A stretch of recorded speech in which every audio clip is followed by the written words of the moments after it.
Conduis-nous, Seigneur. Ô Jésus, conduis-nous. Jésus, conduis-nous. Chaque jour, chaque nuit, par la force du Saint-Esprit, conduis-nous. Ô Jésus, conduis-nous. Chaque jour, chaque nuit, par la force du Saint-Esprit, conduis-nous. Ô Jésus, conduis-nous. Oh, parle-moi, Seigneur. Ô Jésus, parle-moi. Oui, parle-moi, Seigneur. Ô Jésus, parle-moi. Jésus, parle-moi. Chaque jour, chaque nuit, par la force du Saint-Esprit, parle-moi. Ô Jésus, parle-moi. Jésus, parle-moi. Chaque jour, chaque nuit, par la force du Saint-Esprit, parle-moi. Oh Jésus, parle. Et Jésus, guide-moi. Chaque jour, chaque nuit, par la force du Saint-Esprit, guide-moi. Oh Jésus, Et Seigneur, remplis-moi. chaque jour, chaque nuit, par la force du Saint-Esprit, remplis-moi. Oh Jésus, remplis-moi. Oui, Seigneur notre Dieu, c'est le désir de notre cœur. Nous voulons, Père, que tu nous conduises chaque jour de notre vie, que tu nous guides, Seigneur, que tu guides nos pas, ô Dieu, dans ta volonté parfaite et dans ta parole, ô Seigneur. Que nous ne puissions pas marcher selon nos pensées, que nous ne puissions pas marcher selon le désir de nos cœurs, mais que nous puissions marcher selon ta volonté parfaite. Et pour cela, nous voulons que tu nous conduises, que tu marches avec nous, que tu nous remplisses de ton esprit et que ta grâce continue à abonder dans nos vies, Seigneur, alors que nous nous remettons à toi. Nous voulons maintenant, Seigneur, prendre ta parole, la lire, Seigneur Dieu, comme tout homme peut le faire, mais nous demandons que le glorieux Saint-Esprit descende et nous enseigne ta parole au nom du Seigneur Jésus-Christ. Amen. Que le Seigneur vous bénisse tous. Je vous salue tous ce soir au nom de Jésus-Christ. Sans tarder, je vous prie de vous lever. Nous allons lire la parole. Ésaïe chapitre 53.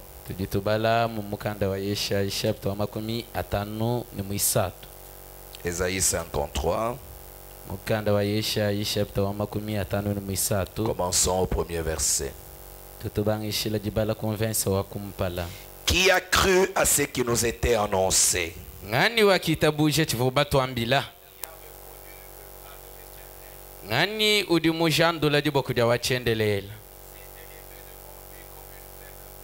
Akajuka kumpala kwenda bomutolo kumuteketa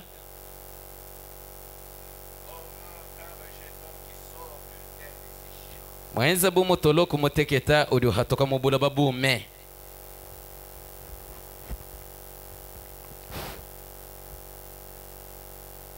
Un peu rapidement, donnez aussi un micro à l'interprète. Il n'avait ni beauté ni éclat pour attirer nos regards. Et son aspect n'avait rien pour nous plaire. méprisé et abandonné des hommes, mujombola ni mubenga kudi bantu homme de douleur et habitué à la souffrance, muluma wabisamo ni mwibijilangana ni makenga semblable à celui dont on détourne le visage. mufanangana ni udi babenga bakutangila misango ibiji Nous l'avons dédaigné, tetu kumujombola nous n'avons fait de lui aucun cas. atwaka mwenzela bwalo na shabumoto Cependant, ce sont nos souffrances qu'il a portées habi mwikala mwambola mpekatu yetu et c'est de nos douleurs qu'il s'est chargé. habi vumikala mwambola bisamwa byetu Et nous l'avons considéré comme puni, kadi twetu kumumwana bumuntu munyoka frappé des dieux et humilié. mututa ni muhegeshe milongo kudi Mais nzambi il était blessé pour nos péchés, kadi henda uvumota habwa mpekatu yetu brisé pour nos iniquités. muchubula bwa mibi yetu Le châtiment qui nous donne la paix est tombé sur lui, yeye wakambula jinyoka divudituhesha tetu et jitalala c'est par ses meurtrissures que nous sommes guéris. etudibondo hibwa kumibundabunda yenda Nous étions tous errants comme des brebis, bonso bwetu tuvu twenda tulalakana munamuji mikoko chacun suivait sa propre voie. muntu yonse wenda olonda wenda njila Et l'Éternel a fait retomber sur lui l'iniquité de nous tous. wachendelela kumwambwisha ibubi bwetu bonso Il a été maltraité et opprimé, yeye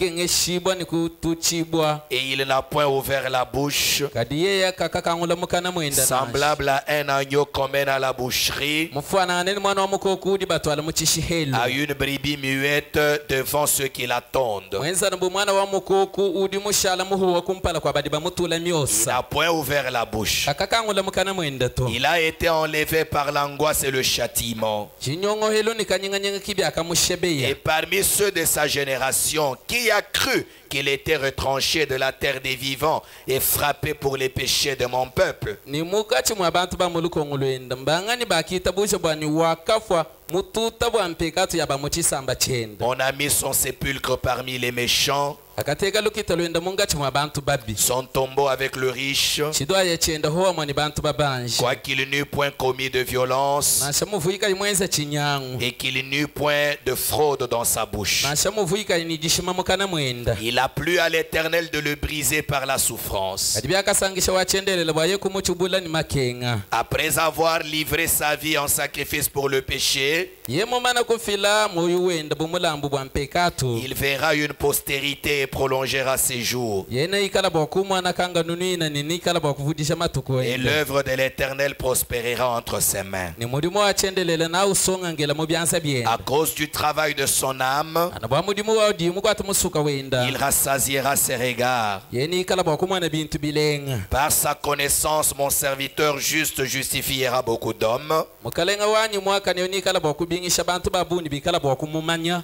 et il se chargera de leurs iniquités. ni yeye ni ambula mibi yabu C'est pourquoi kibwa chinyi je lui donnerai sa part avec les grands. ni nkala bwa kumuhesha bumpyani bwenda ni bantu banena Il partagera le butin avec les puissants, ni ikala bwa kwabanyangana bya mumvita ni bilobu binena parce qu'il s'est livré lui-même à la mort wali yeye nga yendo akadifila kulufu et qu'il a été mis au nombre des malfaiteurs, bakamutega mungati bwa bangonda vi parce qu'il a porté les péchés de beaucoup d'hommes bwali yevu mwambula mpekatu ya bantu et babunyi qu'il a intercédé pour les coupables. ni mwakwila bantu bahila Dieu bénisse sa parole pour nous asseoir. zambia beneshidijende swayino sombe Nous allons ajouter Colossiens chapitre 1er. tudi tusakilila mukanda wa paul mufunjile bene kolosai chapter wa kumpala Nous commençons au verset 12e. banshela jibala kumvensa wadi kumini mwibiti Rendez grâce au Père sakilila itatu qui vous a rendu capable d'avoir part à l'héritage des saints dans la lumière, udi munu heshe dikumbana janenu kuhiana hoa mwani bansantu mubukenga qui nous a délivrés de la puissance des ténèbres yedi mwikala mutu hikula kubukola bwa mijima et nous a transportés dans le royaume du Fils de son amour, ni mutu twala mubukalenga bwa mwanenda wa dinanga en qui nous avons la rédemption, la rémission de péchés. muyeye mutu dibikala ni buhiku dini jifuiji bwa jalusa kumpekatu yetu Il est l'image du Dieu invisible, yeye kichimfwanyi cha nzambi tukayumwekao le premier-né de toute la création, mwana wa buto wa mubufu kibonso Car en lui ont été créées toutes les choses qui sont dans les cieux et sur la terre, les visibles et les invisibles, trône, dignité, domination, autorité. Tout a été créé par lui et pour lui. Il est avant toute chose et toutes choses subsistent en lui. Il est la tête du corps de l'Église. Il est le commencement, le premier-né d'entre les morts, afin d'être en tout le premier. Car Dieu a voulu que toute plénitude habite en lui. Il a voulu par lui réconcilier tout avec lui-même, tant ce qui est sur la terre que ce qui est dans les cieux, en faisant la paix par lui, par le sang de sa croix. Et vous qui étiez autrefois étrangers et ennemis par vos pensées et par vos mauvaises œuvres, il vous a maintenant réconciliés par sa mort dans le corps de sa chair, pour vous faire paraître devant lui saint, irrépréhensible et sans reproche, si du moins vous demeurez fondés et inébranlables dans la foi, sans vous détourner de l'espérance de l'évangile que vous avez entendu, qui a été prêché à toute créature sous le ciel, et dont moi, Paul, j'ai été fait ministre. Je me réjouis maintenant dans mes souffrances pour vous, et ce qui manque aux souffrances de Christ, je l'achève à ma chair, pour son corps qui est l'Église. C'est d'elle que j'ai été fait ministre, selon la charge que Dieu m'a donnée auprès de vous, afin que j'annonçasse pleinement la parole de Dieu, le mystère caché de tout temps et de tous les âges, mais révélé maintenant à ses saints, à qui Dieu a voulu faire connaître quelle est la glorieuse richesse de ce mystère parmi les païens,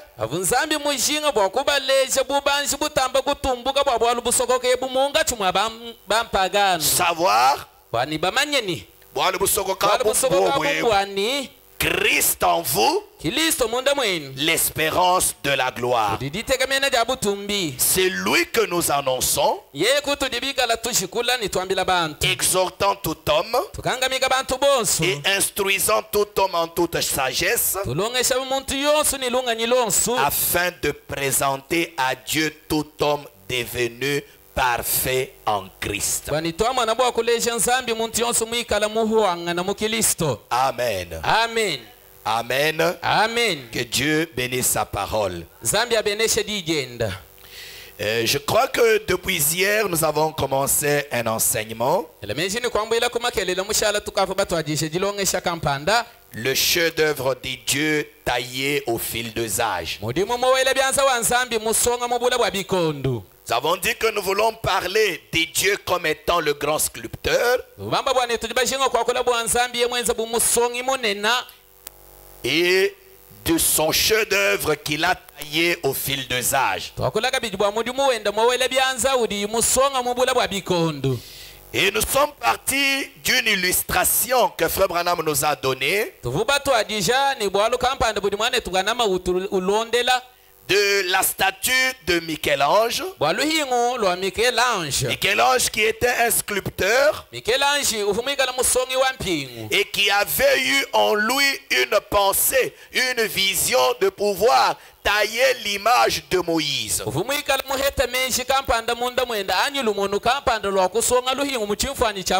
avons vu que tout est parti d'une vision qu'il avait dans son cœur. Une pensée qu'il avait eue. Une image qu'il s'était faite de ce que Moïse pouvait être. Et il a voulu matérialiser cette vision. Il a voulu matérialiser cette pensée. Il a voulu matérialiser le Moïse qui était dans sa pensée. Mon cher, donnez-moi un bon micro. Ces coupures vont me sortir de l'esprit, ça ne sera pas bien. Alors Michel-Ange devait maintenant matérialiser l'image qu'il avait en lui.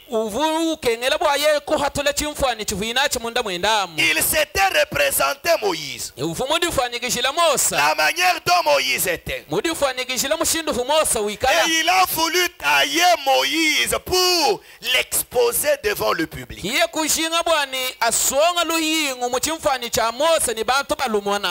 Et Michel-Ange s'est mis au travail. Pour les gens qui n'avaient pas cette vision, pour les gens qui ne connaissaient pas l'image qui était en lui, on dirait que Michel-Ange était en train de perdre du temps. On dirait que Michel-Ange perdait le temps à tailler une pierre continuellement. Alors que les gens ne voyaient rien apparaître. Or, pendant ce temps, Michel-Ange était en train de tout faire. Oh mon Dieu.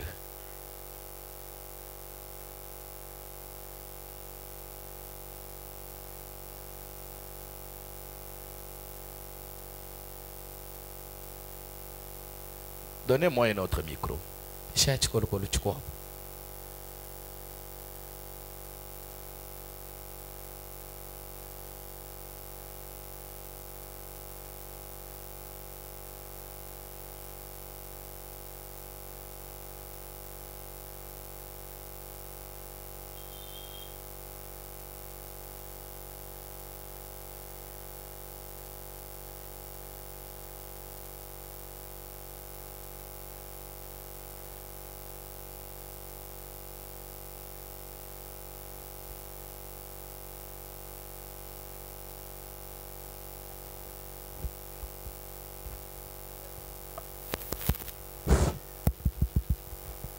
Alors je disais, pendant ce temps, Michel-Ange était en train de travailler pour faire ressortir l'image qui était cachée en lui. Il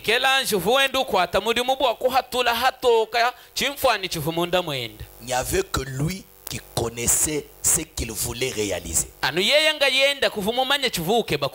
Il a travaillé. Travailler, jusqu'à ce qu'un jour, l'image qu'il avait en lui était devant lui. Sous forme d'une statue. Un Moïse qu'il s'était représenté depuis des années. Et pendant toutes ces années, Frère nous a dit que Michel-Ange n'avait pas perdu la vision de ce qu'il voulait réaliser. Il s'était attaché à la vision. Il était resté attaché à sa vision. Jusqu'à ce que ce jour-là, l'image qu'il avait, jusqu'à ce que ce jour-là, l'image qu'il avait était maintenant matérialisée devant lui. Alors Michel-Ange a observé l'image. Il a observé la statue et il a vu que c'était exactement ce qu'il avait en pensée. C'est alors que l'inspiration s'est encore ajoutée sur lui. Et Michel-Ange, sous inspiration, tellement excité d'avoir réussi à manifester ce qui était caché en lui,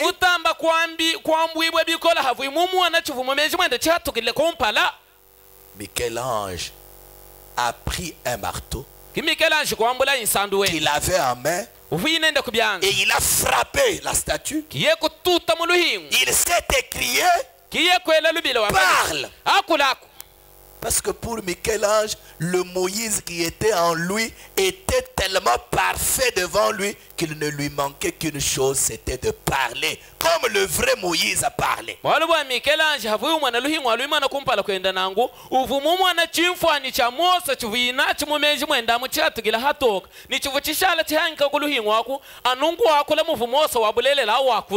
Alors, Abraham nous a dit que nous tournons maintenant nos regards vers Dieu qui est le vrai sculpteur.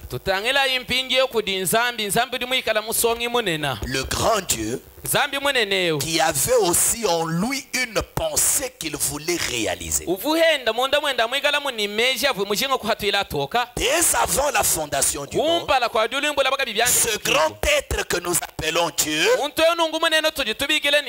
avait en lui une pensée. Je crois que nous sommes attentifs. C'est là que commence notre enseignement. Il avait en lui une pensée. Il avait en lui une vision. Il avait en lui une image. Il voulait réaliser quelque chose. Mais il voulait que cette chose soit manifestée. C'est là que nous avons commencé à voir, mais quelle était cette pensée qui était en Dieu, lui, le grand sculpteur.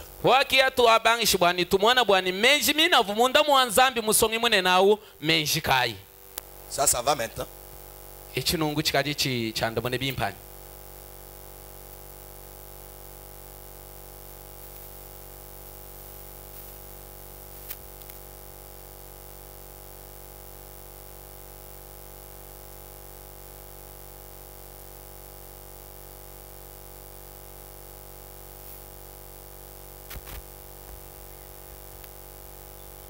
C'est comme ça que le diable aime faire des choses. Ok. Alors, nous avons vu que Dieu, dans sa pensée, lui, cet être éternel, il avait en lui une pensée de quelque chose qu'il voulait réaliser. Il avait un plan. Il avait une image. Il voulait faire un chef-d'œuvre. Et Frère Branham nous a dit qu'en lui, il voulait se manifester lui-même.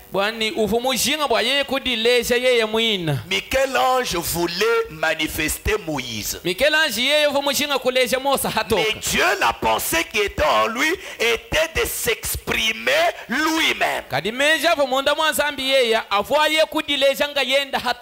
Est-ce que vous saisissez cela? Parce que pour bien comprendre le chef-d'œuvre, il faut d'abord comprendre ce qu'était la vision. C'est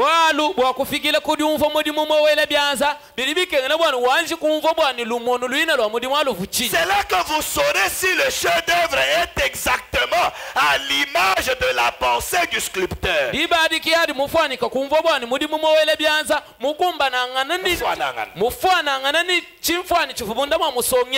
Amen. Amen. Donc Dieu, dans son cœur, il voulait s'exprimer lui-même. Qui a compris là-bas?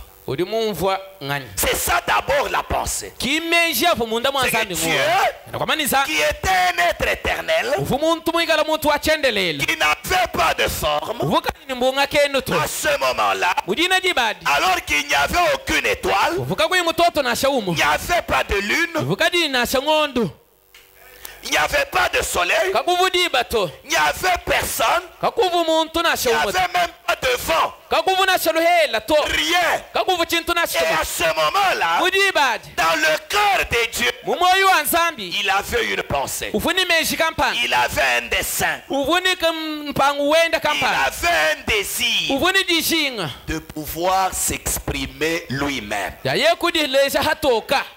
Amen. Continuons à lire Frère Branham.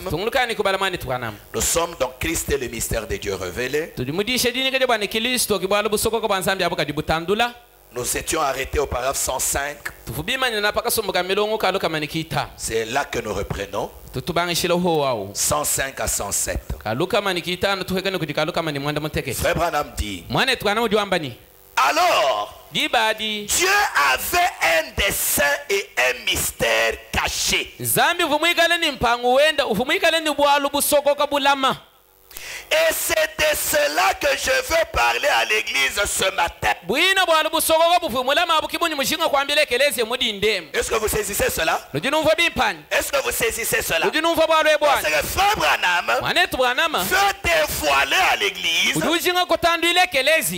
mystère qui était caché en Dieu dès avant la fondation du monde. Le dessein que Dieu avait. Lui, le grand sculpteur, la chose qu'il avait à cœur de réaliser, c'est ce mystère que Frère Branham veut dévoiler. Amen.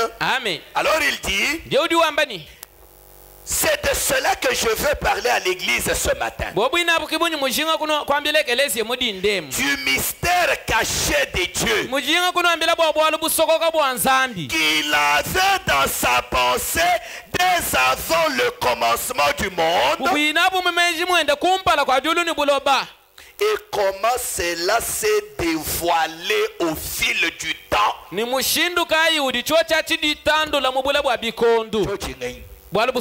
Voilà. Le mystère qui était caché en Dieu, je veux vous le dévoiler. Pas seulement vous le dévoiler, mais vous montrer aussi comment ce mystère s'est déroulé tout au fil du temps.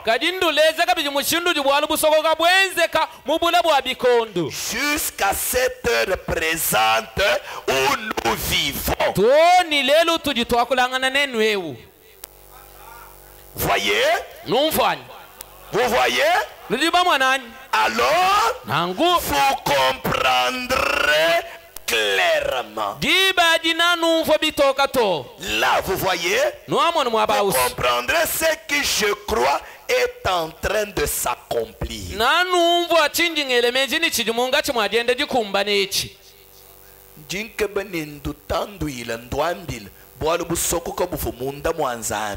Julu ni bulo byanje kufuka iboto ndwambile ni mushindu di bwalo abubanga kwenzeka mu bikondo to ni mu chikondo tujinendo ni moyeje pinje jibaje nanu fika kujumva bintu bino jinu mona byenda byenzekebi.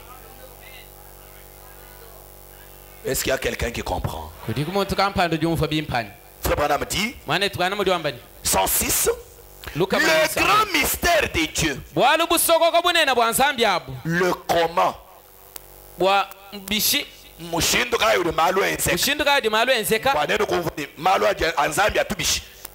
C'est un secret. Il a gardé cela secret. Personne n'en a rien su. Même les anges ne l'ont pas compris. Pourquoi vous ne projetez pas aujourd'hui?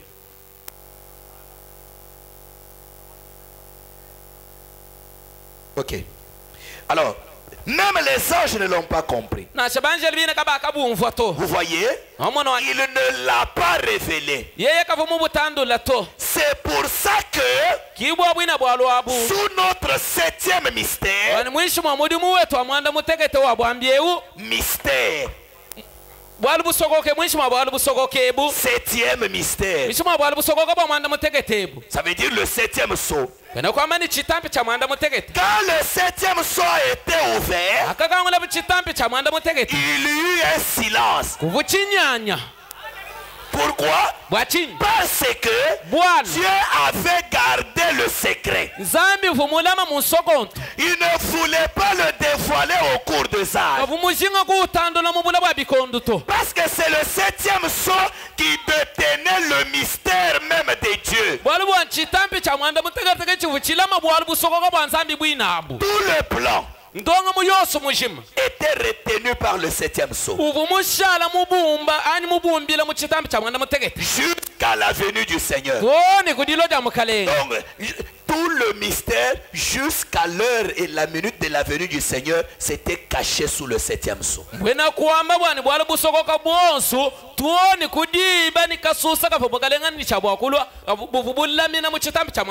Alors frère Branham dit, Jésus quand il était sur terre, on a voulu savoir quand il viendrait.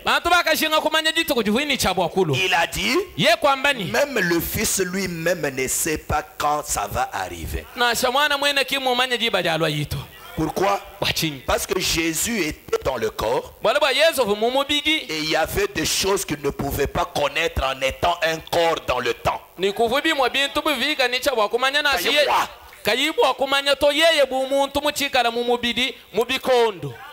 Parce qu'il n'y a que l'Esprit éternel qui connaît tout. Amen. Amen. Le Père. Alors il dit, voyez, Dieu garde cela pour lui seul. Quand? Quel mystère? Quand il viendrait. Et c'est un secret. C'est un secret. Et c'est pour ça qu'il y a eu dans le ciel un silence d'une demi-heure. Cette tonnerre ont fait entendre leur voix. Et il a même été défendu à Jean d'écrire cela. Vous voyez la venue du Seigneur. Ça, c'est une chose qu'il n'a pas encore révélée. Ça même jusqu'à ce soir, ce n'est pas révélé. C'est ça la partie du 7e sceau qui est restée cachée. Donc quand vous lisez Frère Branham dire que le 7e sceau n'est pas révélé, c'est qu'il fait allusion à l'heure et la minute de la venue du Seigneur. C'est pourquoi il dit que Dieu nous l'a révélé en partie. Amen. Amen. Est-ce que c'est clair? Alors Frère Branham dit, heureusement qu'il ne le révèle pas. Quoi? L'heure et la minute de la venue du Seigneur. 107. Alors il revient au mystère. Maintenant il revient au mystère. Il dit, il l'a montré ou révélé dans tous les types contenus dans la Bible. Est-ce que vous saisissez cela? Le mystère qui était caché en Dieu, c'est ce qu'il voulait faire. Ce mystère-là, Dieu l'a déroulé Dieu l'a déroulé, il l'a représenté dans différents types dans la Bible.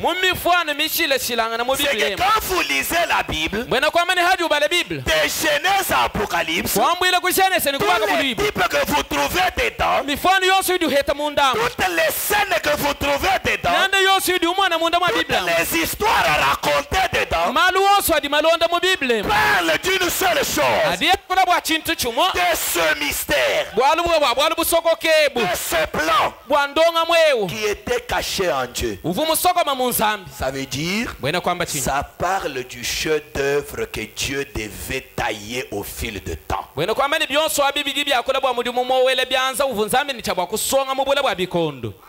Est-ce que vous saisissez cela? C'est pourquoi Paul a dit dans Colossiens,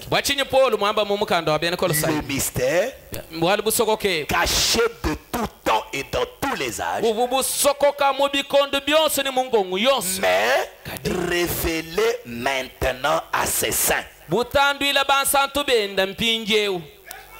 Amen. Amen. Alors frère Branham dit, donc toute la Bible est la révélation du mystère de Dieu en Christ.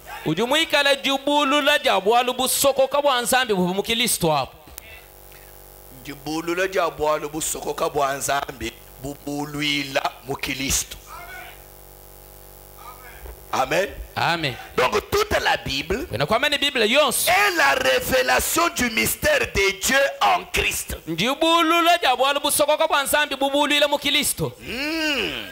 Toute la Bible exprime un seul but que Dieu avait.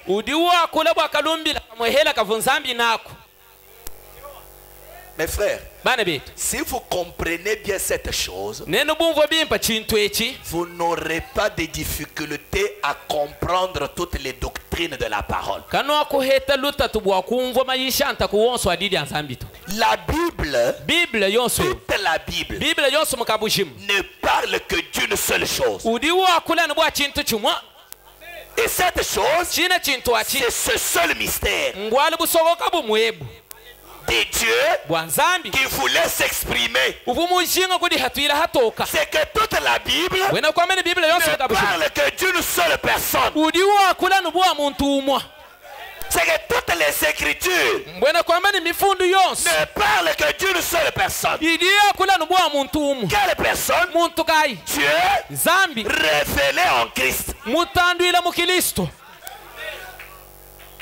C'est pourquoi Frère Branham dit dans C'est le lever du soleil, il dit que quel que soit l'angle dont vous prendrez l'écriture, elle n'arrivera qu'à Jésus-Christ. N'importe quel angle dont vous prendrez l'écriture, toute écriture, quel que soit l'angle, elle finira par Jésus-Christ. Et si vous prenez l'écriture et vous prenez un certain angle et que l'écriture n'aboutit pas à Jésus-Christ,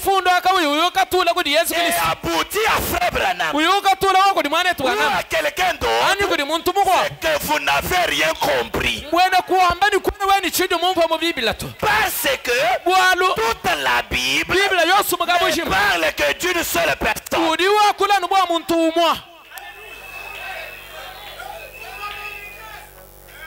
Est-ce que c'est clair? Frère Branham dit, toute la Bible exprime un seul but que Dieu avait. Un seul dessein qu'il voulait mettre à exécution dans toute la Bible. Écoutez.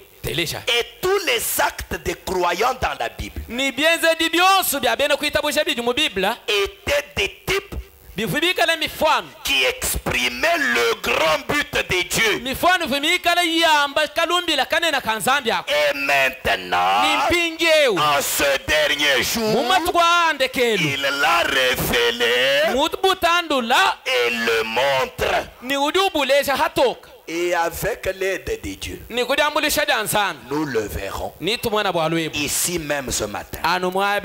C'est que le Seigneur a toujours eu dans sa pensée et qu'il a exprimé. Amen. Amen. C'est que Dieu, comme un sculpteur, avait aussi une pensée, un but, quelque chose qu'il voulait réaliser. C'était de pouvoir s'exprimer lui-même. Mais comment allait-il le faire? 140 à 144. Nous sommes en train de mettre notre base au sujet. Frère Branham dit, remarquez, Dieu a eu un triple dessein dans ce grand mystère.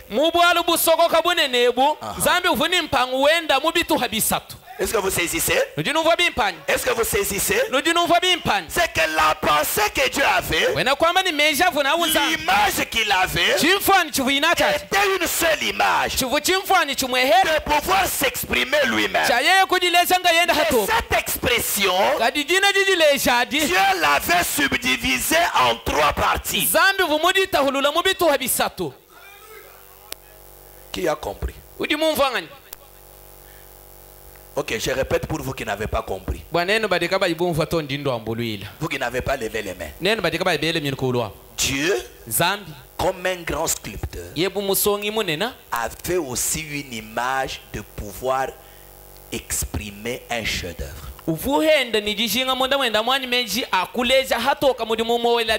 Tailler une image, exprimer quelque chose qui était caché en lui. Et nous avons vu que cette image, cette pensée, c'était que Dieu qui était invisible voulait se rendre visible. Il voulait s'exprimer lui-même, manifester ce qui était caché en lui. Et cette expression, Dieu avait décidé de le faire en 3 parties, en 3 étapes. Qui a compris? Levez bien la main, je veux voir qui a compris. Merci. Alors, frère Branham dit, Dieu a eu un triple dessein dans ce grand secret mystère. Dieu, dans son grand secret mystère, qu'il détenait avant le commencement du monde, il a un triple dessein là-dedans. Et maintenant, ce que nous voulons aborder ce matin, c'est quel est ce triple dessein? Voyez, maintenant, je crois qu'avec l'aide de Dieu, qui est présent, pour moi, il nous le montrera. Alors, s'il avait ce triple dessein, nous voulons découvrir quel est ce triple dessein. La première chose, c'était que Dieu voulait se révéler aux gens. Est-ce que vous saisissez cela? Le premier point du mystère, c'est un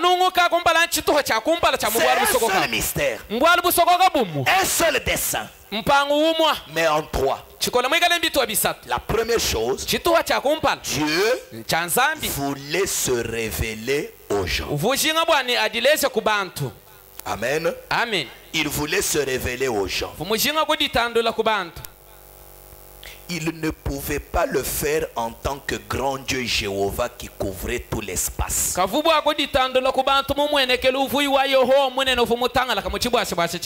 couvrait le temps et l'éternité. Il ne pouvait pas. Il est trop grand pour pouvoir être révélé aux gens. Parce que ce serait trop mystérieux. Comment est-ce que ce grand être qui n'a jamais eu de commencement, après que vous avez dépassé les cycles des centaines de milliards, de billions d'années-lumière dans l'espace, et que vous avez continué jusqu'à dans l'infini, dans l'éternité, il y a une glorieuse créature qui était tout ça et qui l'est toujours. Comment allez-vous comprendre ça?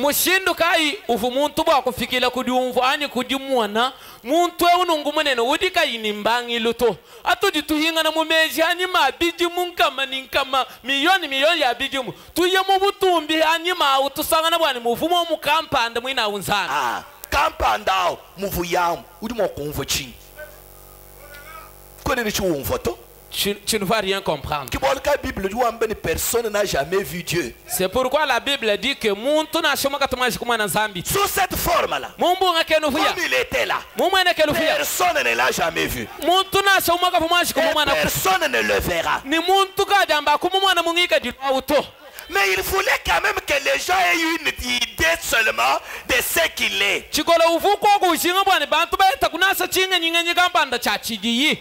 Est-ce que vous saisissez bien cela? Alors il avait voulu se révéler aux gens. Il voulait quand même s'exprimer. Amen. Amen. Mais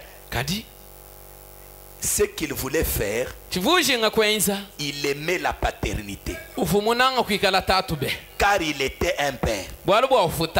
Et le seul moyen pour lui d'exprimer cela, c'était de devenir un fils. Est-ce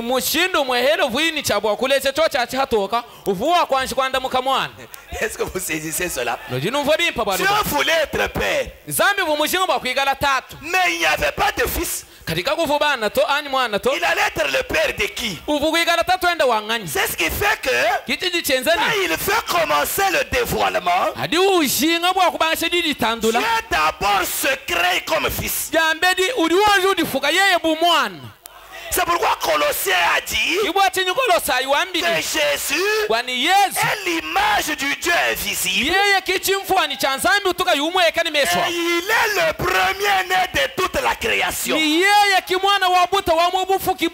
quand Dieu commence à créer, quand Dieu commence à créer, la première créature de Dieu, c'est Dieu lui-même, sous une forme. Oh, c'est ça le mystère. Parce que quand vous lisez dans Genèse, la Bible dit, au commencement Dieu créa les cieux et la terre. Vous risquez de comprendre que c'est le ciel et la terre qui a été créé en premier. Mais comment Paul dit dans Colossiens que Jésus est le premier né de toute la création?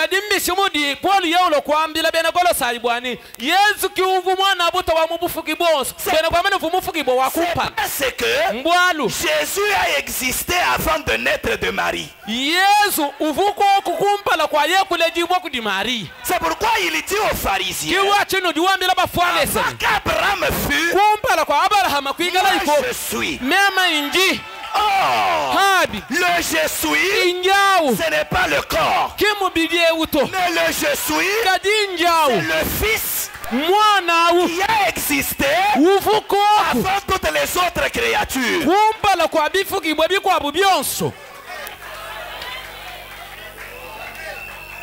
C'est pourquoi la Bible dit, c'est pour ça que quand il introduit le premier-né dans le monde,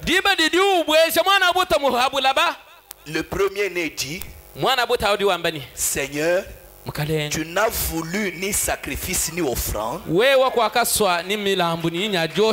tu m'as formé un corps.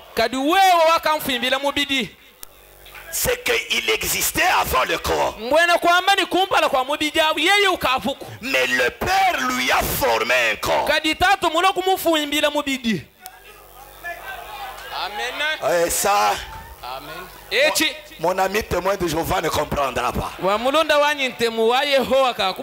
pourquoi ça, mon âme dit, à l'ouverture des sceaux, nous comprendrons qui est Dieu, quelle est sa nature, comment il vit et comment il s'est dévoilé au fil de temps.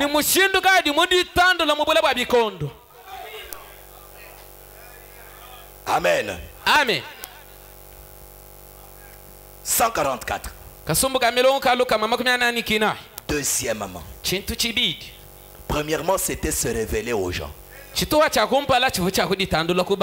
Deuxièmement, d'avoir la prééminence sur son corps des croyants, c'est-à-dire son épouse, pour pouvoir vivre dans les gens. nchani uvujinga kukokesha mubidi wa bena kuita buja mbwena kwamba ni mukagenda musela bwani amwana bwa kusombela munkachimo ani munda mu abantu Un, se révéler aux gens. Deux, que lui-même vive dans les gens en ayant prééminence sur eux.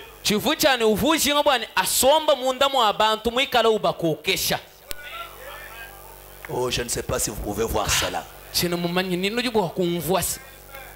Amen. Amen. Amen. Amen. 154.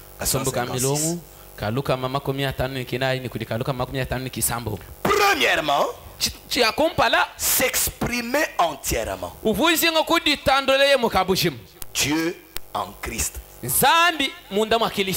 Deuxièmement, avoir par ce moyen la prééminence dans son église qui est son corps. Son église, son l'épouse, de sorte qu'en ayant la prééminence, il puisse s'exprimer par eux. Donc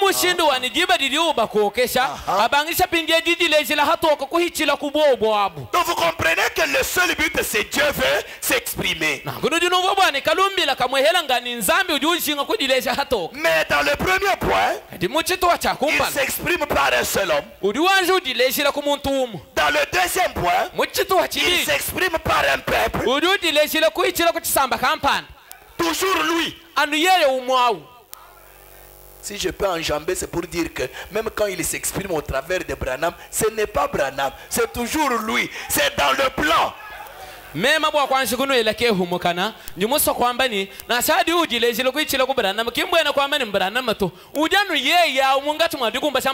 c'est dans le plan.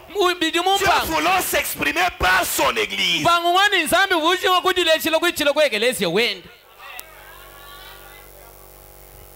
Amen. Amen. Et troisièmement, rétablir le royaume dans sa position correcte.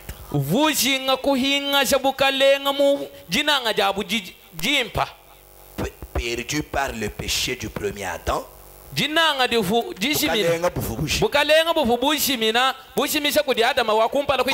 C'était quand il marchait avec son peuple dans la fraîcheur du soir et parlait avec eux et fraternisait avec eux. Donc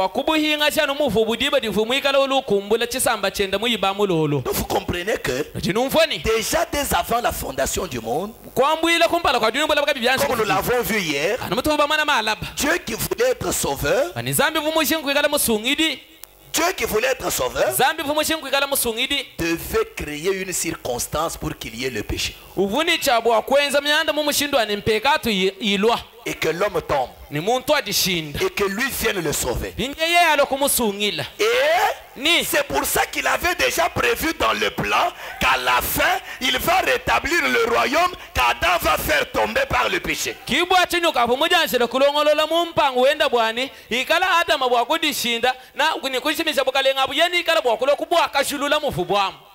C'était déjà dans le plan. Tout ça, ça fait partie du chef-d'œuvre.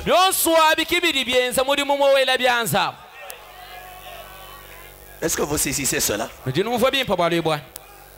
Je suis dans la prédication, le chef-d'œuvre identifié des dieux.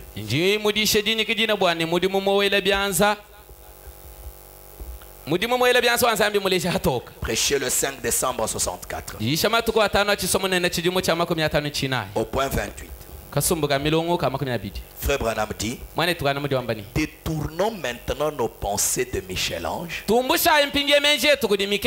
pour les tourner vers le grand sculpteur,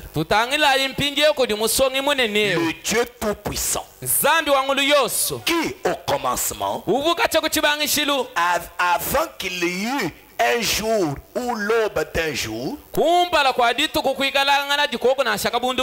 avant qu'il y eut un atome ou une molécule, Dieu, dans sa pensée, voyait l'homme. Voyez l'homme. Nzambi mumerigenda. Julu nikufukiboto. Anumuvu Michel-Ange umona Mose. Kimuvu nzambi henda umona muntu. Nuvu. Moni nzambi mumoyi wenda, mumejenda, uvuni chimfwanyi cha chivuyuke bakwenza. Chivuyuke bakwenza nchinyi muntu.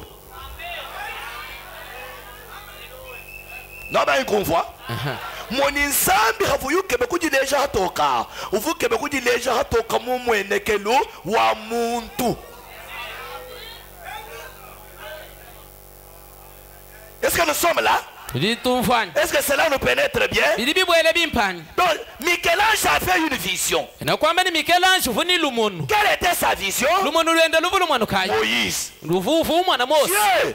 le grand sculpteur, avait une vision. Quelle était sa vision? L'homme. Il voyait l'homme. L'apparence que cet homme devait avoir.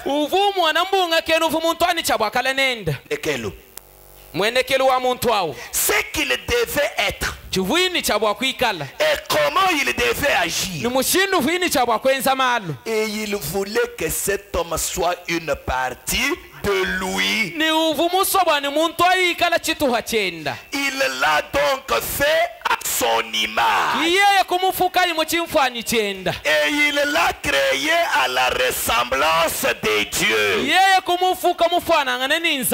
Oh. Quand Dieu au commencement a fait ce chef-d'œuvre, quelque chose qui reflétait ses pensées. Amen. Amen. Donc nous comprenons que Dieu avait en lui une vision. Comme un grand sculpteur. C'est cette vision qui était un mystère. C'est lui d'avoir un homme à sa propre image. Donc Dieu lui-même, sous forme d'un homme. Amen. Amen. Et là, c'est ce dont il est parlé dans Genèse 1:26. Créons l'homme à notre image et notre ressemblance, afin qu'il domine sur la terre. Amen. Amen. Mais comment Dieu va-t-il s'exprimer sous forme d'un homme? Comment va-t-il tailler son homme pour que cet homme exprime toute cette pensée que Dieu avait en lui?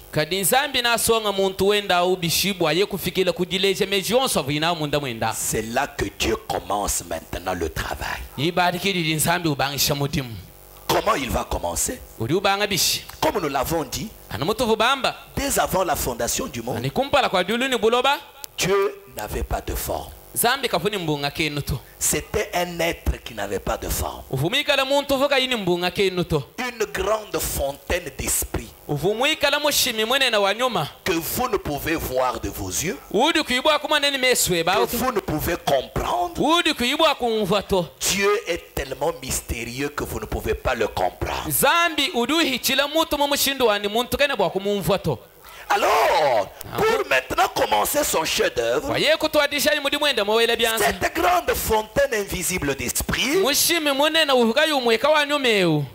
devait d'abord prendre une forme. Une forme lui permettant d'être vue et de créer.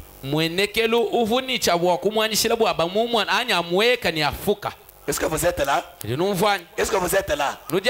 Parce que comme il était, il ne pouvait même pas créer. Est-ce que vous saisissez cela? Il ne pouvait pas être vu. Il ne pouvait rien faire. Tout commence par le fait que la grande fontaine d'esprit, elle et la Elohim, devait d'abord se donner une forme.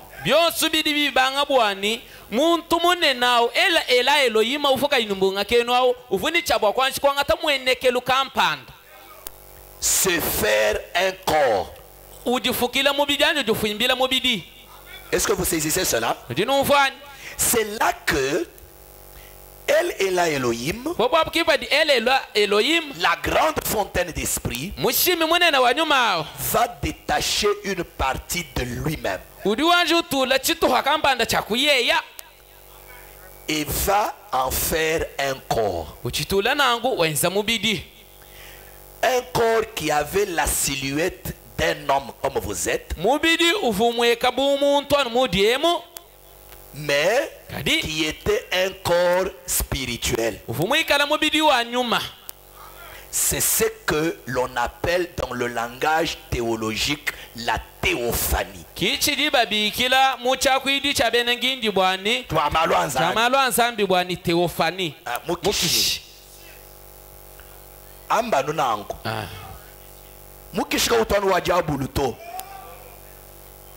Mukishi mubiji wa nyuma ujini mwenekelu wa buntu chibikwena mokulenga to udi umweka ujimina ki mubiji vuele Ela Elohim mujenzela habangi mujimu wenda bwa kusonga mujimu mowela byanza waitulu chituha chakuyeye cha nyuma ye kufimba mubiji amwikale ni mesu. Il a détaché une partie pour former un corps mais qui était esprit, qui ne pouvait pas être touché. Un corps qui avait des yeux, un corps qui avait le nez, un corps qui avait une bouche, un corps qui avait des pieds et des mains. Amen. Amen. Mais un corps esprit, une théophanie. Est-ce que vous saisissez?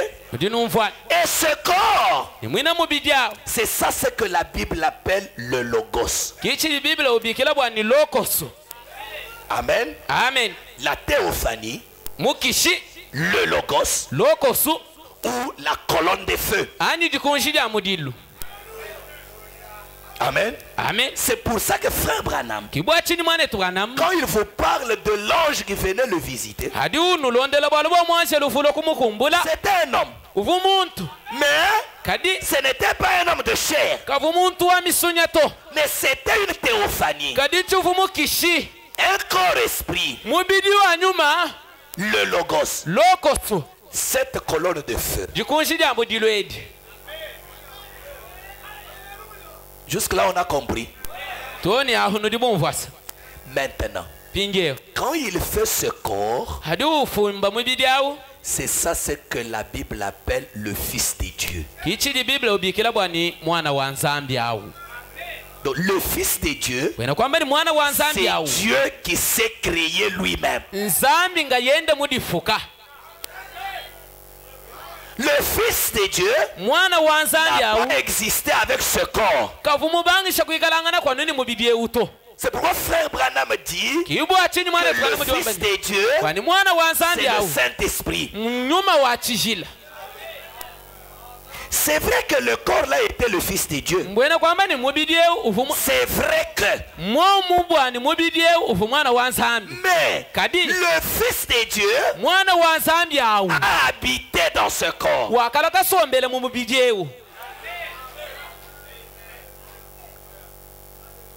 Quand la grande fontaine fait le corps, cette grande théophanie, le reste de la grande fontaine s'est déversé dans le corps.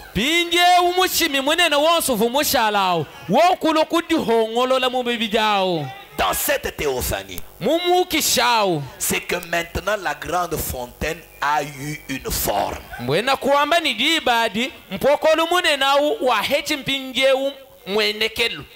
Une forme, celle d'un homme. C'est pour ça. Quand il a rencontré Moïse, quand il a dit à Moïse, tu veux voir ma gloire? Monte sur la montagne. Je vais passer en proclamant le nom de l'Éternel. Quand j'arriverai près de toi, vais te cacher le visage pour que tu ne me voies pas du visage. Parce que personne ne peut me voir et vivre. Quand je serai passé, tu me verras par derrière. Et la Bible dit, quand Moïse a regardé, il a vu le dos comme celui d'un homme. Est-ce que vous saisissez cela? Parce que la théophanie, le logos, avait exactement la forme de l'homme. Parce que c'est ça ce que Dieu avait en pensée. Il voyait l'homme. Il voulait être un homme.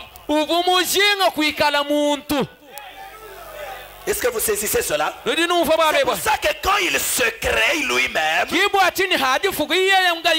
pourquoi Colossiens dit qu'il est le premier-né de la création? Jésus, le Fils de Dieu,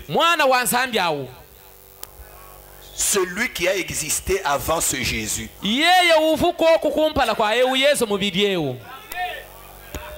C'est le Père lui-même, devenu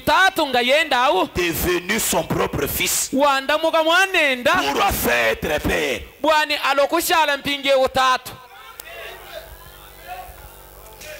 Alors, quand il prend cette forme, la théophanie, le logos, le Fils de Dieu préfiguré,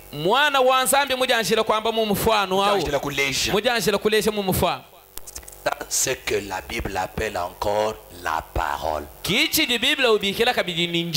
C'est la même chose. Le logos, la théophanie, la colonne de feu, le Fils de Dieu, la parole, c'est la même chose.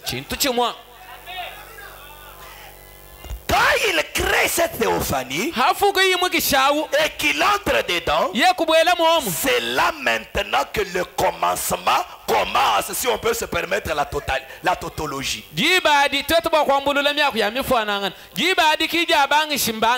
Ça veut dire, c'est là que nous arrivons à Genèse 1 ou que nous arrivons à Jean chapitre 1er.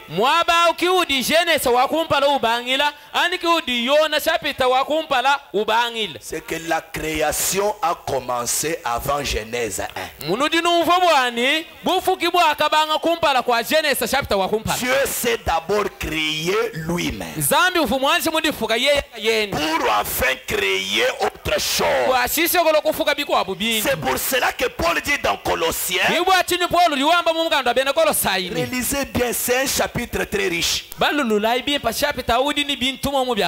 dit, il est l'image du Dieu invisible, le Fils de Dieu. Il est avant toute chose. Donc c'est que le Fils a existé avant toute chose. Le Fils n'a pas existé avec ce corps. Il est avant toute chose. Et toute chose subsiste par lui.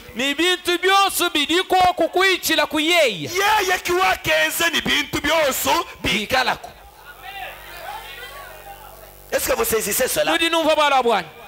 Toutes choses ont été créées par lui et pour lui.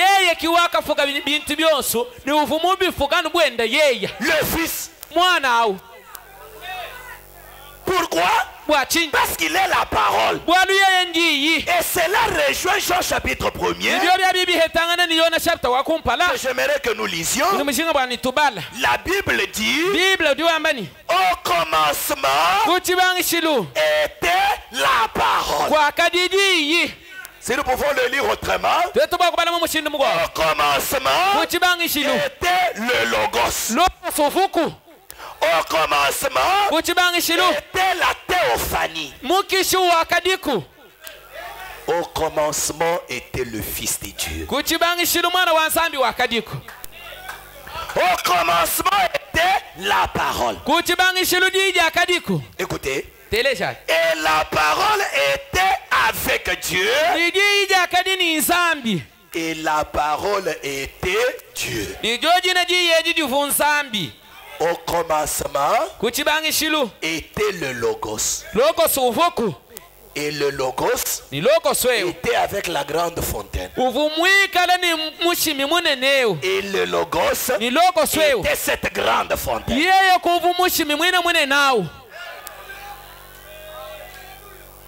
Amen. Amen. Elle était au commencement avec Dieu.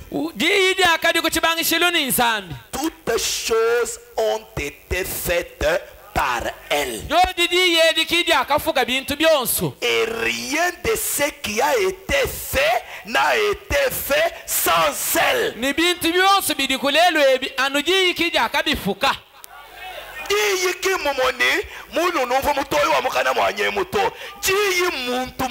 Quand on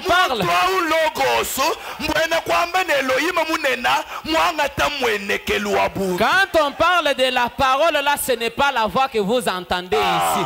Mais on parle de Logos là qui était le Fils de Dieu. Un être. Le Logos, c'est un être. C'est Dieu lui-même. Le grand esprit sous la forme de la théophanie. Pour pouvoir créer. Amen. Amen. Pour pouvoir créer. C'est là que Jean chapitre 1er apparaît. Amen. Amen. Et c'est là que nous arrivons dans Genèse 1 pour qu'ils disent que la lumière soit. Qui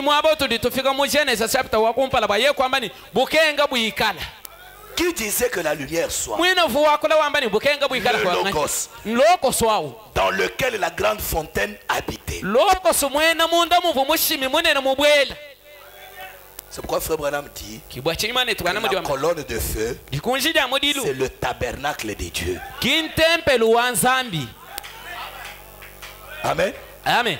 C'est le tabernacle de Dieu. Regardez, quand vous lisez dans la Bible, vous verrez que la lumière pouvait venir, la colonne de feu, et de cette lumière quelqu'un sortait.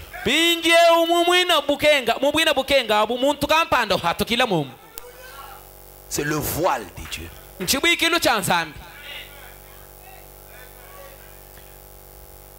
Amen. Amen.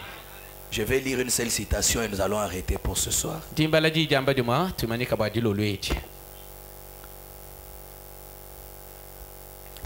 Hébreux chapitre 1er.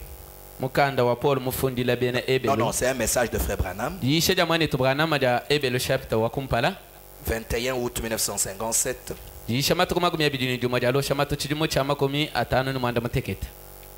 Prenons 126 à 129. Pourriez-vous vous imaginer, avant même qu'il y ait eu une terre,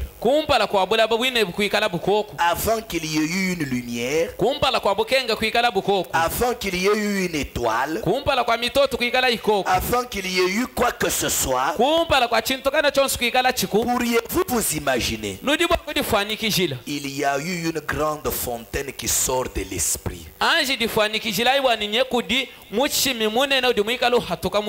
Et de cette fontaine est sorti l'amour le plus pur. En effet, rien d'autre ne pouvait sortir de là sinon l'amour.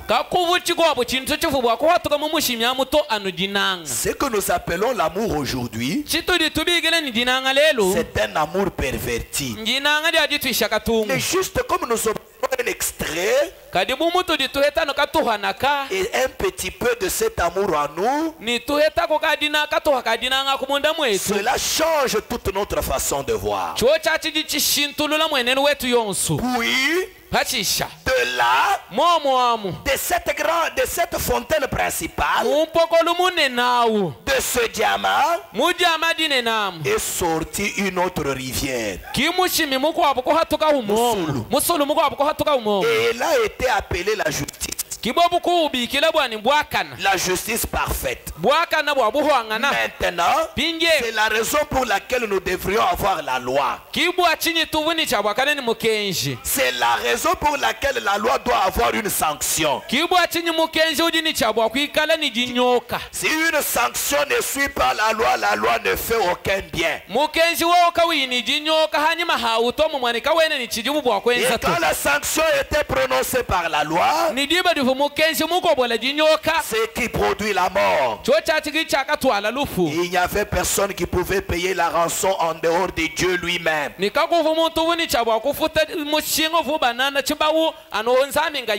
il a subi l'appel de notre mort. Et il a pris nos péchés sur lui afin que nous puissions être par lui la justice de Dieu. Maintenant, quand ces grandes lumières sortirent et ces rayons d'esprit, l'amour, la paix, c'est tout ce qu'il y avait. Il n'y avait aucune souffrance. Il n'y avait aucune haine et aucune malice. Cela ne pouvait pas sortir de cette fontaine. C'était Jéhovah. C'était Jéhovah Dieu. Et maintenant, comme les théologiens l'appellent, de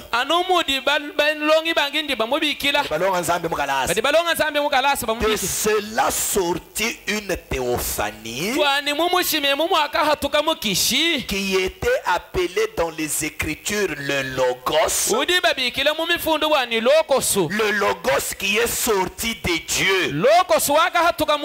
C'est difficile à expliquer, mais c'était une partie de Dieu. Maintenant, voici ce qui arriva. Oh, excusez-moi. Je suis arrivé juste... cela m'amène juste au point où la chose. Et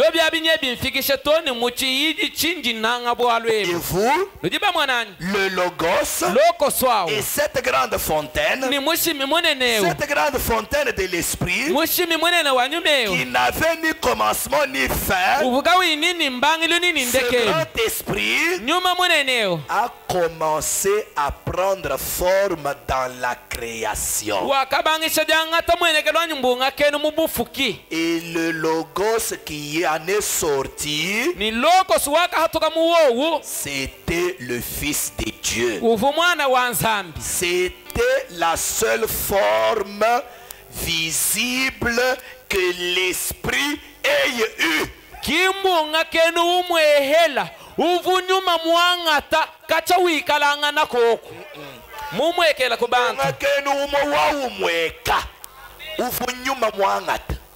mbwena kwamba ni nyuma munenao hajini ni bamumona koko kiyeye kwangata mbunga kenu wa teofani wa colonne de fao wa muntu mufano umona kwamani nzambi nyeyeo chibikina no nzambi menemene umumona mutu yito musoko makoko munda wa mubijamu bwani muntu aheta kuchingenyenyenyi cyane nzambi utubishi.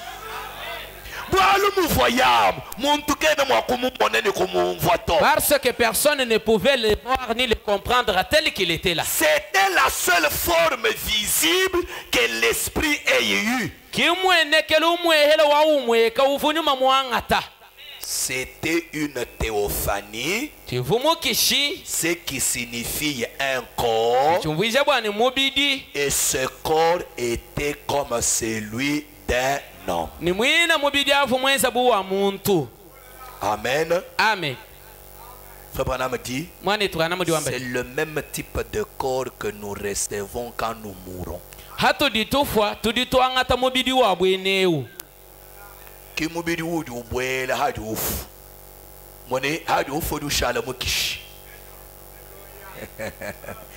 Ok, pour ce soir nous nous arrêtons là. Nous allons nous lever. Dieu voulant, nous continuerons dimanche.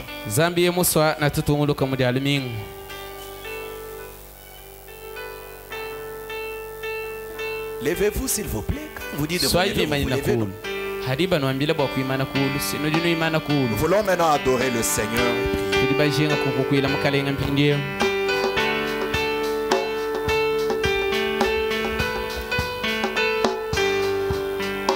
Yesu shila kwa watatu kupweka yepabu lobapa kuitaba chidilubu kalalu fumu waba fumu wanaza haleluya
Hey,